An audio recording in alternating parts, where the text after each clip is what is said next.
Lamar Jackson deal on the way soon. Rashod Bateman almost got traded. A second-year receiver looking really good. How's the kicking game been for the Baltimore Ravens ever since Justin Tucker's departure?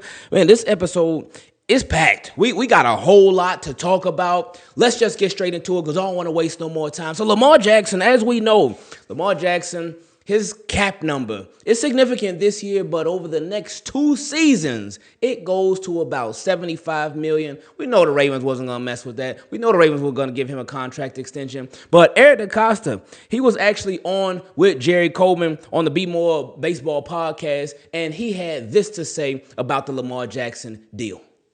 So are you talking with him right now about things or just letting things lie as they are?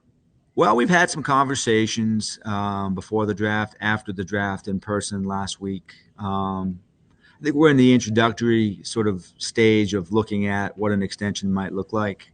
We've got a lot of business that we're conducting with different players, and we're in a situation where we're blessed to have most of the team coming back. But as we look out over the next 2, 3, 4, 5 years, we're trying to keep as many good players as we can. So we've got some guys that we feel like have the chance to really be prolific players for us that can be here a long time. We're trying to get as many of those guys signed up as possible. That's a big challenge, and Lamar's certainly a big part of that, but there are other players as well. So shout out to the Be More Baseball podcast with Jerry Coleman because they dropped a lot of nice tidbits in his conversation with Eric DeCosta. He talked about the offense being a nightmare. Talked about a misconception that a lot of people have when it comes to Lamar Jackson's mom having been involved in the contract negotiation. It's a lot of gems that they dropped in that interview, so y'all make sure y'all go check it out. But for this specific part in regards to Lamar Jackson's contract, I love how Eric DeCosta, he gave us a little bit of everything. Because obviously, hey, we talking to Lamar Jackson. We in the introductory stages of this contract negotiation, which is not a surprise at all. But then he talked about, we talking to some other people as well. Who could those other people be, though? Because there's quite a bit of people that are on the last years of their deal. We got Mark Andrews. We got Isaiah Likely. We got Charlie Kohler, too. We got Travis Jones. We got Daniel Faalele. So it's a lot of options for the Baltimore Ravens to be possibly exploring. But Lamar Jackson is obviously the focal point because everything goes through him. And this is something that the Baltimore Ravens have to get done over the next year. So we'll see how that goes. But speaking of Lamar Jackson's money, Pro Football Talk, Mike Florio, he highlighted that Lamar Jackson, he lost some money, both last year and this year, too. Let's read what it says. It says, by skipping offseason workouts, Ravens quarterback Lamar Jackson has forfeited another $750,000 bonus. That's a lot of money.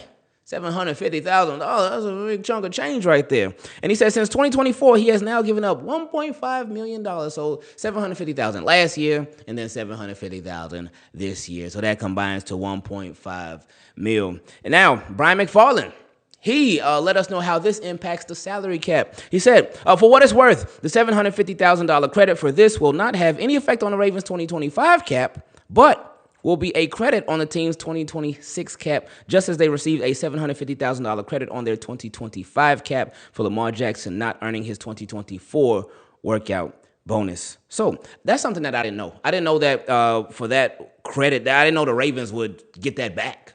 So this is just Lamar Jackson. This is just his way of helping out the team with a little bit of cap relief. But seriously, though, Lamar Jackson, we know he is going to get that back and more. And I don't want to hear anybody, oh, man, Lamar, see, this is what, oh, man, he should be. Look, it's voluntary. And him missing it, I mean, again, he missed it last year, too. He missed a chunk of it last year, too. And what type of season did he have? It worked out just fine. Well, regular season, obviously. And then playoffs, so it just, whew. But anyway, he did just fine. So it'll be fine. He'll be back. Obviously, he'll be there for the mandatory stuff and whatnot. But it is nice to know that he did something for the Ravens, even in his absence. Jeremy Fowler provided an update when it came to why the Baltimore Ravens decided to give Rashod Bateman yet another contract, even though that contract, it wasn't nothing crazy. And it's still a steal. But on top of his other deal, Ravens could have just left everything as is. But Jeremy Fowler said Rashod Bateman wanted a new contract after last year. So he approached the Baltimore Ravens about a new contract. And the Baltimore Ravens said, no, we ain't giving you no new contract. And not only that, but on top of that, Jeremy Fowler said they allowed Rashod Bateman to seek a trade. He said, all right, we ain't paying you. You can talk with other people. Go see what you're worth. Go see what that market is, if you even got one. And guess what? He had a market. His market was the Cowboys, and then we did hear about that the Cowboys, they wanted to trade for Rashod Bateman, but obviously they didn't. Then they went with George Pickens. But it was also the Patriots, and we know they went to market for a receiver this offseason. But it was also the Packers, too. And we remember the Packers, they've been long interested in Rashod Bateman, even before he was drafted. That was somebody that was on their radar big time.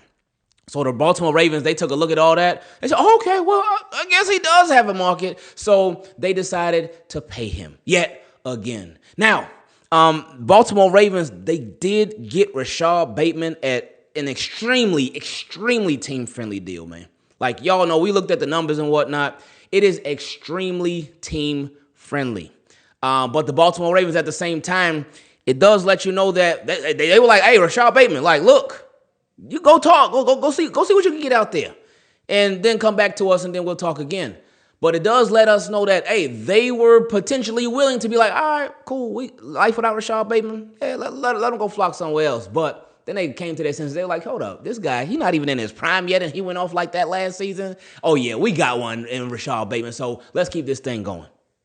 All of us these days are always on the go. Life is crazy. It's nonstop busy. There's always something going on. That's why I appreciate Huel, which just so happens to be today's sponsor of the video. Their Black Edition Ready to Drink is a complete game changer. It's a complete meal, all in one bottle. It has 35 grams of protein, 27 vitamins and minerals, high fiber and low sugar. So you'll feel full, focused, and ready for your day. One of the best parts about these is there's no preparation. It ain't no cleanup. Just grab it and take off. Huel's already sold over 500 million meals around the world, and now you get a chance to try it. New customers get 15% off plus a free gift at Huel.com when you use my code Ingraven. Don't miss out on it. As y'all know, we are always working on something. My mind is always going. So because of that, a lot of times I don't have time to make a meal, to prepare something for myself, whether it be breakfast, lunch, and sometimes dinner, because life is so busy. That's why that strawberry banana, these come in clutch. Now, not only are these Huel drinks designed by experts and provide you with so many different nutrients, they really do taste like milkshakes. And they come in strawberry banana, chocolate, iced coffee, and vanilla. So start saving both time and money without having to compromise your nutrition today with this exclusive offer for new customers of 15% off plus a free gift using my exclusive code Ingraven at Huel.com. That's HUEL.com/Ingraven. 15% off plus a free gift too? Come on now, you can't beat that. Please see our description for the terms and conditions, and skip the stress, not the nutrition. And try Huel today for complete nutrition bottle.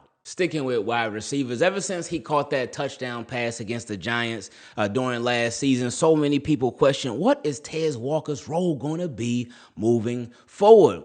They expected him to have an increased role in the offense. After that point, they expect Tez Walker to do bigger and better things in the future. And this offseason, we've been hearing a lot of that. We've been hearing, oh, Tez Walker been looking good. Tez Walker been looking nice. Tez Walker been making plays. Tez Walker been making an impact. And it's been like, oh, okay, Tez. But then I know some people have been reserved on their feelings about Tez Walker because they've been like, you know what? No, it's just OTAs. That ain't nothing crazy. It is what it is. They ain't even got pads on or nothing like. But again, I remind you that with OTAs, and again, I got to go back to last year too, because y'all remember when Lamar Jackson, it was said that Lamar Jackson and Rashod Bateman, they've been having a nice connection in OTAs. They've been going off in OTAs.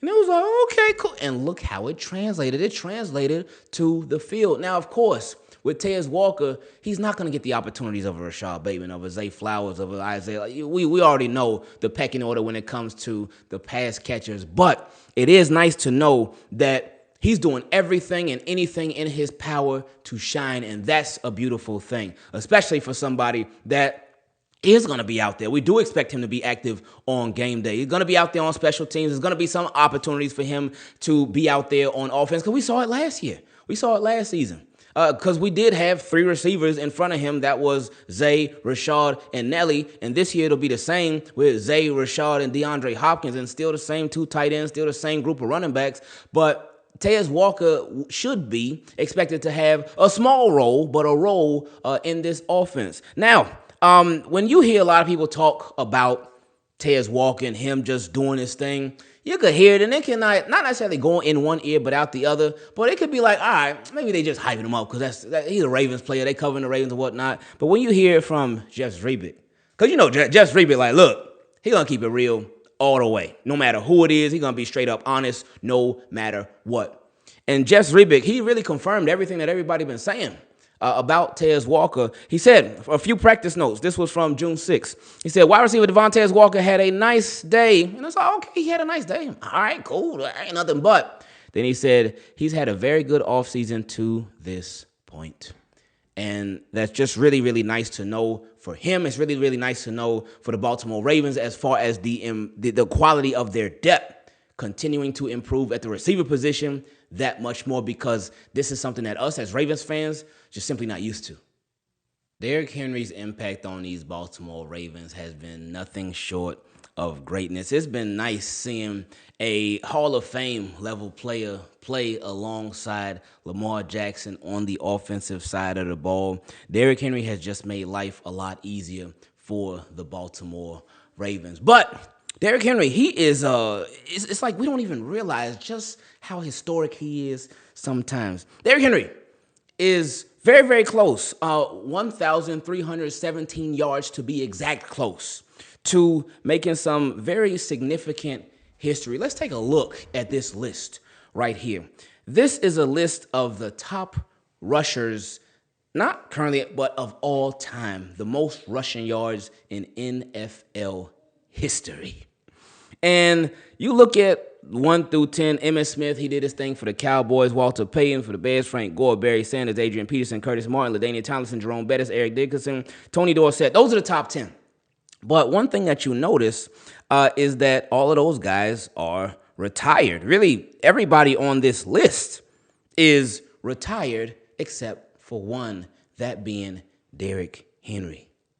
So Derrick Henry is literally 1,317 yards away from being top 10 rushing all time. I don't think you understand how significant that is. And then on top of that, now he got all the motivation in the world to get over that, not just the 1,300 yards, but to hit that 2 stacks. Let's look at what he had to say on the Dan Patrick Show. Nice to talk to you. We'll talk to you again. Thank you again, and congrats on the contract. Appreciate it, Dan. Thank you for wearing that hoodie, man. Lime green brighten up my day. Appreciate it. Well, this is Happy Gilmore 2. This is what Adam Sandler gave me. Okay. That's one of my, Adam Sandler, my favorite actor, so that's what's up. So that's the Happy Gilmore golf swing right there, that patch right there. Hey, can you do me a favor? Yeah. If you ever see him again, tell him I'm a really big fan. I would really love to meet him one day. Okay. You know what I'm going to do? Yeah. I'm going to text him today and ask if he'll send a video. Please. And then I'm going to send it to the Ravens. Okay, cool. I'm a huge fan. Okay. And if you get to 2,000 yards, I'll get you in a Sandler movie. All right, cool. Say no more. Is that all right? Remember that now. You remember this? Remember that? No. I'll take care of my end of it. Okay. I mean, mine's easy. Yeah. Yours is hard. You got to get 2,000 yards. Say no more. No pressure. Bet is on. No pressure at all. All right. Yeah, no pressure, right? Yeah, no pressure for another 2,000 yards. I mean, he got it before. He should have had it last year. So why not follow it up and get over that this year? But we'll see how it goes. But Derrick Henry, we already know. He was already motivated. That's probably like on his to-do list for this season already before he even had that conversation with Dan Patrick. But now, get this. Let's see how Adam Sandler responded. Damn, that's my dog. Ross? Yo, Derrick, I just woke up. You know that. That's why I look disgusting, on top of the fact that I am disgusting. But I love you. Congrats on everything, baby. 2,000 yards plus this year gets you not only in the movie, but we have a nice dinner together and talk about Dan Patrick's facial hair and how hard it is for him to grow it. I love you. Keep it up. This guy says hello. Oh, that's what's up. Apparently he's itchy this morning. He's scratching himself on the wall. I'm in a hotel right now. I'm sure you've been in a few. Okay. Love you, buddy. Take care. Again, sorry for the disgusting face. Woohoo! That's my dog, man. You gotta send me that, man. Yeah, I'll send that to you. I appreciate that, man. I love stuff like that. When people, they don't just be talking, oh yeah, I'm gonna do this for you. No, Dan Patrick, he made it happen like that. So, Derrick Henry, we looking forward to celebrating you being in a star role in an Adam Sandler movie, because we know you're gonna hit that 2 stacks. Now, one running back that was certainly impacted by Derrick Henry actually not arriving to Baltimore when he was supposed to was Keaton Mitchell. And I do believe that Derrick Henry not being traded to the Baltimore Ravens, that literally changed the trajectory of Keaton Mitchell's his career. Because had Derrick Henry been brought over when he was initially supposed to, Keaton Mitchell would not have gotten his time to shine. But since the trade didn't go through, the Titans vetoed it at the last second, then we got to see Keaton Mitchell go off and go crazy, and he got to get much more of an opportunity than he would have had Derrick Henry been traded here a couple of years ago right at the deadline. But Keaton Mitchell, right now this offseason, we are wondering, what is his role going to be? He cleared it up because he said that, hey, I want to be the team's primary kick returner.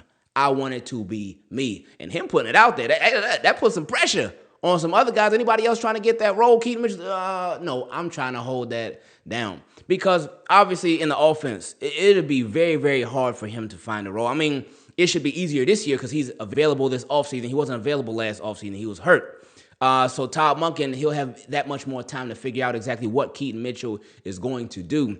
But he knows that his role on offense, it could be limited. Because we got a Derrick Henry. We got a Justice Hill. And even in the run game, we got Lamar Jackson, too, who be doing his thing. So there's a lot in front of him and just the offense as a whole. And he's, of course, going to get his opportunities. He's going to get his chances and whatnot. But on the offense, his role could be limited just because of everything that's in front of him. So Keaton Mitchell said, you know what? I got this. I'm doing something. And y'all going to see me. And he talked about, like, with the rules, if a team kicks a touchback, then it goes all the way to the 35-yard line. Wow. NFL done changed a lot so fast. And, of course, it's always changing. But, man, I remember the touchbacks used to be to the 20. That's 15 more yards, man. But, of course, we know the NFL's a business. They want more scoring and whatnot. But, anyway, Keaton Mitchell, he's looking to make an impact one way or another. And it's a beautiful thing. Because he like, look, however I can get on the field, I'm going to do it. Ravens made what I'm sure for them was a very tough decision with releasing kicker Justin Tucker. And they knew that, yeah, there was a lot of allegations, some strong allegations against him, and they decided, you know what, let's just move on. Then they drafted Tyler Loop in the 6th round of the draft. And that's a lot of pressure on him. Like, to follow in Justin Tucker's footsteps as a kicker, that's tough. Because, yeah, Justin Tucker, while last year he certainly struggled, especially in the first half, but Justin Tucker, throughout his career as the Ravens kicker, he was excellent. He was literally historic. Helped kick the Ravens to a Super Bowl literally his first year. So, hey, hopefully Tyler Loop can do the same thing. But how has he been looking this offseason as Ravens kicker? Well, shout out to Karita C. Parks, because the video that you see in the background, this is Tyler Loop kicking, and she also provided the following update. Make sure y'all follow her on Twitter. She said, some Tyler Loop footage from the last day of OTAs this week. Loop has made every kick I've been able to observe since rookie camp, including a 60-yarder today. Now, I do appreciate how she followed up with this. She said, game pressure is a whole different ball game, but he is looking good. And that's true. That's very, very true. But like I always say, it got to start somewhere. And say, for instance, if he was doing bad in practice, if he was not looking good in practice and OTAs and in rookie camp and all that, then we would be having a whole nother conversation. But I'm glad this is what we can talk about. Whew, that was a lot. Now, we done reached my favorite part of these videos where we get to feature your questions. Send an email to teamkeepitclean@gmail.com if you want to be part of it. Or if you're a patron or want to become one, you can go to patreon.com/Ingravenvids and you can send your question right on there. Let's get into it. First question came from my guy, Nicholas. He said, I had a question about the running backs. Which running backs do you think will have the most receptions out of the backfield? I think Hill will have the most, but I think Mitchell will have the longest. I'm calling a 65-yard slip screen for a Keaton Mitchell touchdown. What are your thoughts? Oh, good timing, because we were just talking about Keaton Mitchell, too.